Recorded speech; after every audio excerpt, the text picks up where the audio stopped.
Hey everyone, Long here, and I wanted to get a chance to talk to you all about Dune Part Two. I actually just finished watching it in theaters, and I didn't see it on IMAX, but I'm pretty sure it would have been spectacular, like to see it on IMAX. Well, I kind of spoiled it for you. Basically, I think the movie was absolutely fantastic. So, before I begin with the breakdown and like my thoughts on it. I just want you all to know that I'm basically a layman, Dune, Dune like viewer. My experience comes from having played like the Sega Genesis version I found at a hobby store. It was a very rare cartridge. It was quite a bit of money, but it was worth it. I actually quite enjoyed some of the gameplay from the Sega Genesis era. And then I saw Dune 2000, but I don't really have a computer that has a CD-ROM, so all I can do is like refer to you to different clips and stuff.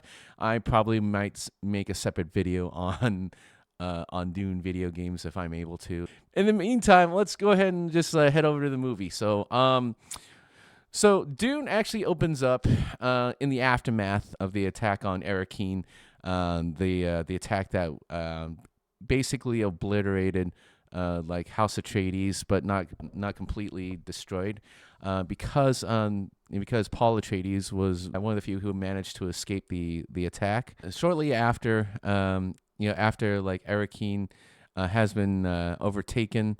Harkonnen, I know they say Harkonnen, but I say Harkonnen. Take your pick as to like which one actually suits right for you, because I grew up like saying the name Harkonnen, and in Denis Villeneuve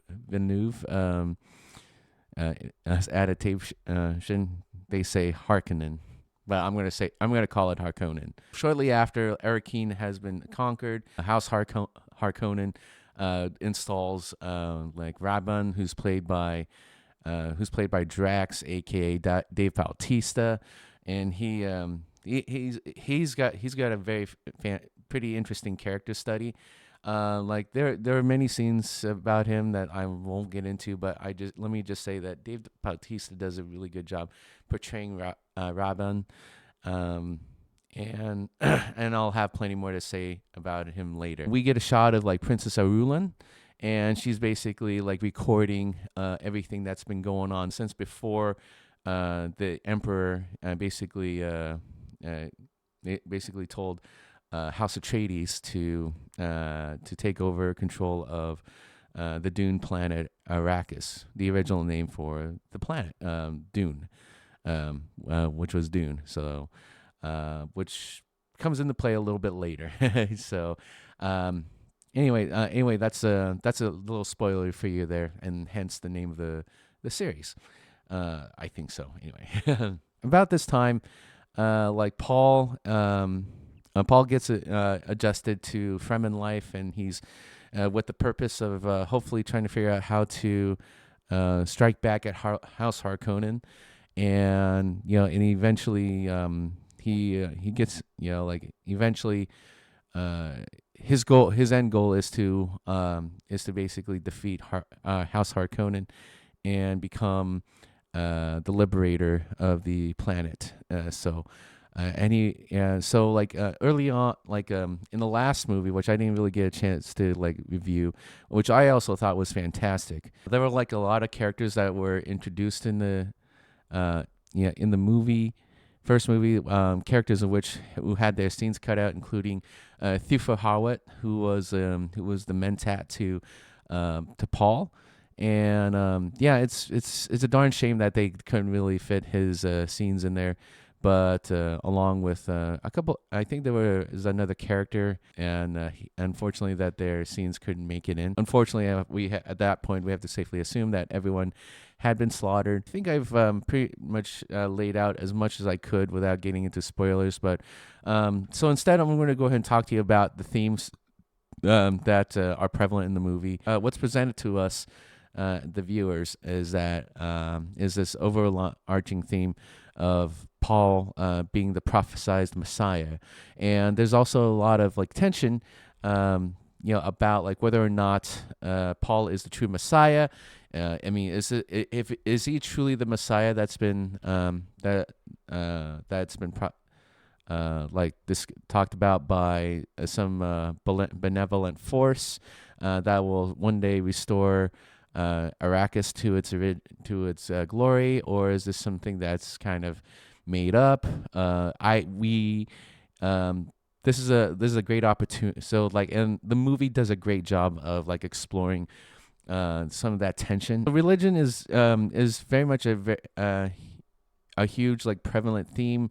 Like it's like there are a lot of like the explanation of how things work in Arrakis, and particularly within the Fremen civilization.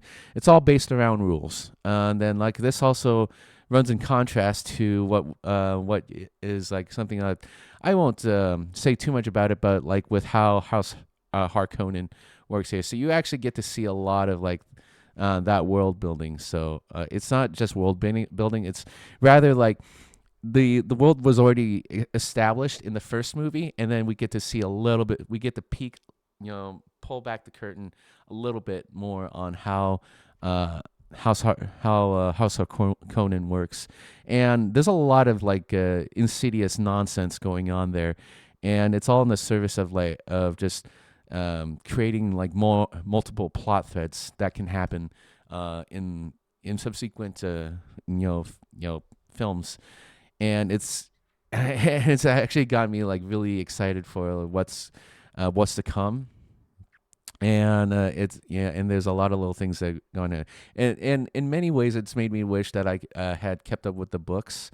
I only knew as much as essentially the conclusion that leads up here. So unfortunately, I never got the chance to read Dune Messiah or The Children of Dune or any of the like future books that came after this story of the events that happened in this movie. But let me just say, I really did like it. I will also like give a shout out to like another like Harkonnen member who is like very, very disgusting, and yet he is also portrayed so perfectly well. You wince and you cringe just at his very presence, and that person is none other than Fade Raltha, and he is portrayed very, very brilliantly by Austin Butler. I don't think I've actually seen him in about any other movies.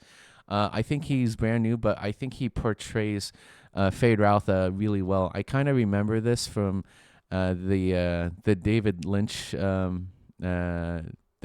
adaptation of Dune. I remember the character, but I think he was portrayed brilliantly well by Austin Butler. He is very very sadistic, very evil, and yet he is actually, and yet he's actually nuanced and well, and has many dimensions.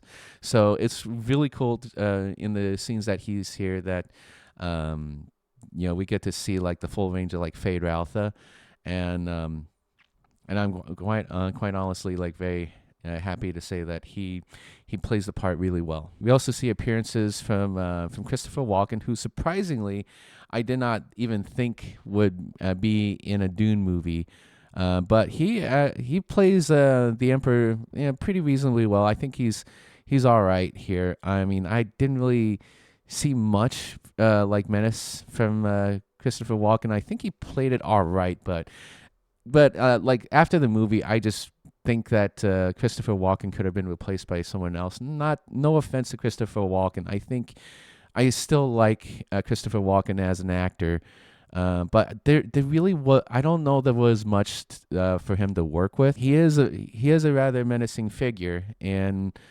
but I don't know that there was anything that could have stood out that he could have portrayed differently. I remember him watching his original work, his past works. He was a really great gangster actor, and he's also like a really cool dad, and in like past movies that he's done. Other than that, like I don't know. I mean, I couldn't really remember much about Christopher Walken, so that's kind of my bad. But I mean, like, he's a really great actor. I don't know that he really owned that Emperor Shaddam role all that well. Princess Arulan, she is actually carried pretty well by Florence Pugh. I remember her from like Midsummer. So that was basically a horror movie, and it was also psychological. But I think this is a pretty decent role for her to be in. So actually, that her I remember pretty well. Javier Bardem, I think he owns Stilgar. He absolutely owns Stilgar. Very great at portraying that fanatical believer in the prophecy, and that is in I gotta say, like, Javier Bardem knows how to act, and he knows how to own his roles. He's a great character actor, so that I want to see like more Stilgar, like when the next part comes, because because I think there's going to be a sequel after this weekend, in the last week or so alone. Josh Brolin, he was a fantastic Gurney Halleck. When you look at Josh Brolin, you actually see that he perfectly defines a sci-fi like animated character come to life. So like there's a in the game StarCraft 2, he Arcturus Manx, you see him in his like long hair and his beard, and I think Josh Brolin does a real looks so much like him. There's no secret. Josh Brolin is here in the movie. He absolutely survived the Arakeen attack. But yeah, so anyway, so now that I've gotten that out of the, let's see. So, who am I forgetting? Oh yeah, that's right. I totally forgot. Baron Harkonnen. Baron Harkonnen is such a piece of garbage, and I absolutely love that he is this slime ball, like,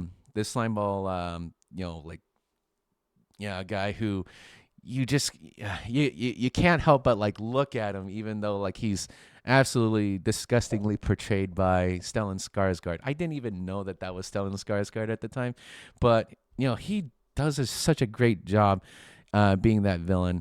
And so like he's very very sadistic, intensely cruel, and you can tell, I wish I could say more, except that I'm gonna have to save that for the spoilers. All right, so who else am I forgetting here? I guess like the current Mother Reverend. I don't know. I can really say much about her until tell spoilers, but come to the spoilers and we'll talk more about it. All right, so now that I've had a chance to like talk about those characters, let's talk about the two main leads, Timothée Chalamet and Zendaya. So Timothée Chalamet, I think he absolutely owns Paul Atreides. He is absolutely charismatic. He's really cool, very charming, and I think he actually stands to be a really great like male lead. So I mean, like he owns Paul very well, and I think he actually fights pretty well. He's got some really great fight scenes, and he's obviously learned a lot since his the first time he has killed someone in the last movie. So that was, and I'll talk more about Dune in another video, because I didn't get a chance to like do a movie review on the movie Dune. But I think so Denis Villeneuve, Denis Villeneuve, Denis Villeneuve. I think that's how you say it, right?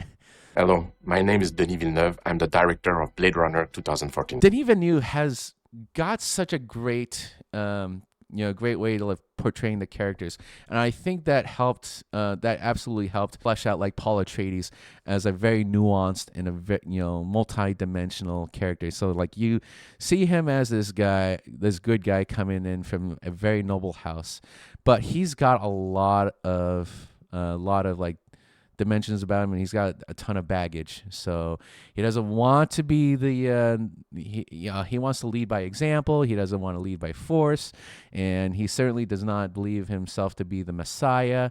But it's a will he, won't we, and won't he? And then he ends up, he ends up pulling it off as like pulling off the Paul Atreides character. I actually ended up respecting Paul Atreides a lot more after seeing this portrayal. So well done to Timothée Chalamet. And Chani, Chani portrayed by Zendaya. Oh, Zendaya, absolutely amazing. She's gorgeous, and she absolutely, she completely nails like Chani.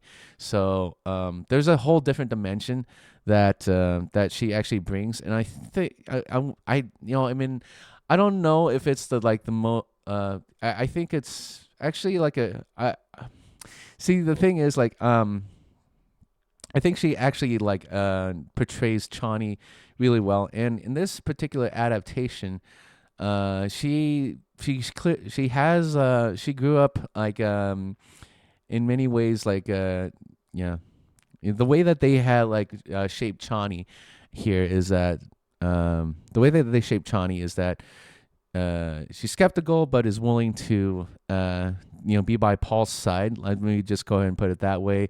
And it's pretty clear that these two have a very very like romantic relationship that also like factors into how they work together. I think that's it's really cool. I think like Zendaya really makes a very great Chani in this adaptation. So well done to those two for doing a great job with the leads.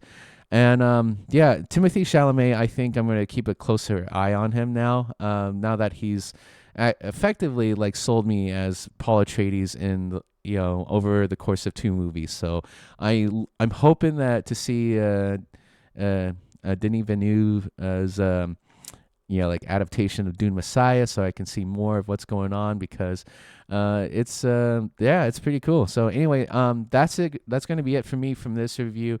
Spoilers are coming up next, but from here, if you like what you saw here, then please like the video and then comment on what you liked or didn't like. And if you want to see more awesome content, please do consider hitting that like and subscribe button.